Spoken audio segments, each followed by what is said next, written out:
Hey everyone, and welcome to this explainer. Today, we're going to be decoding a phenomenon that literally affects every single transaction we make. We're talking about the mechanics of vanishing value. Now, we've all felt that painful squeeze at the grocery store checkout lately, right? It's frustrating. But today, we're going to break down exactly why that's happening. So here is the big mystery. Why exactly does your money buy less today than it used to? I mean, think about it. Imagine a physical $10 bill sitting in your wallet right now. The size of that piece of paper never changes. The ink is the same. Yet its actual power in the real world is constantly changing. The price tags all around you are going up, but that $10 bill, it stays exactly the same. Let's just put that into perspective for a second. Think back, say, a decade ago. That same $10 bill probably filled a whole basket at the store. 5 years ago, well, maybe it just bought you a modest bag of groceries. And today, you're lucky if it covers a loaf of bread and a gallon of milk.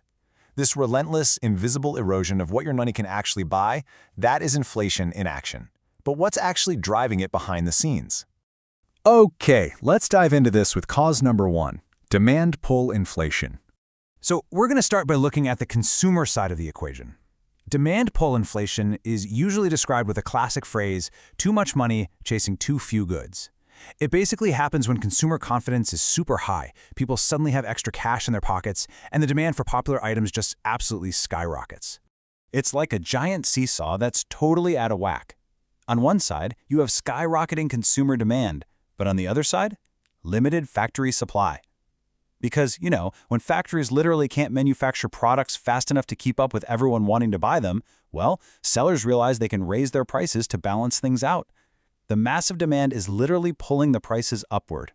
Now, shifting gears away from the consumer, we have cause number two, cost push inflation.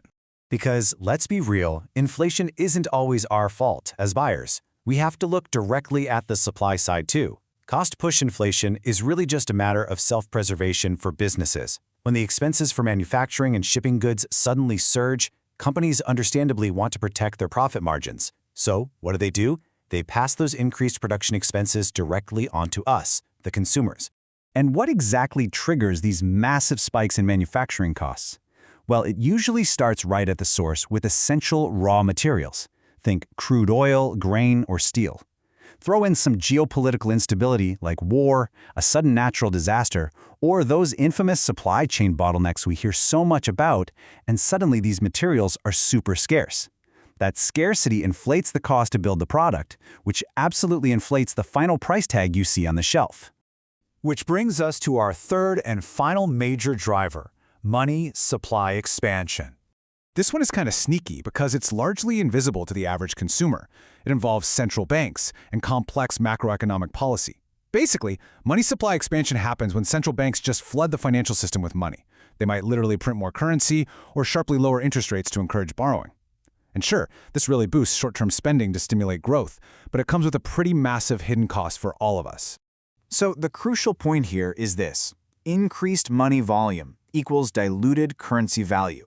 It's like watering down a pot of soup. If a central bank just pumps a ton of new money into the system without adding any more actual goods and services to the economy, well, all that extra cash simply dilutes the value of every single dollar bill already sitting in your wallet. Let's zoom out for a second and look at what we'll call the Inflation Balancing Act. Because honestly, inflation is almost never just one single event. It's this continuous, dynamic interaction between rising consumer demand, increasing production costs, and monetary policy. And hey, it's actually not all doom and gloom. To put it into perspective, a moderate rate of inflation hovering right around 2% per year is actually a sign of a really healthy, growing economy. It's only those wild, unexpected sharp spikes that come along and just destroy our purchasing power. So demand plus supply plus currency policy ultimately equals the balance of your wallet. Now, the very next time you see a price tag jump at the store, you've got the tools to actually make sense of it. Ask yourself, is a frantic crowd pulling the price up? Are supply chain issues pushing it up? Or is the currency itself just being watered down? The mechanics of vanishing value don't have to be a mystery anymore. Thank you so much for hanging out with us for this explainer. Always keep questioning the data, and we will catch you next time.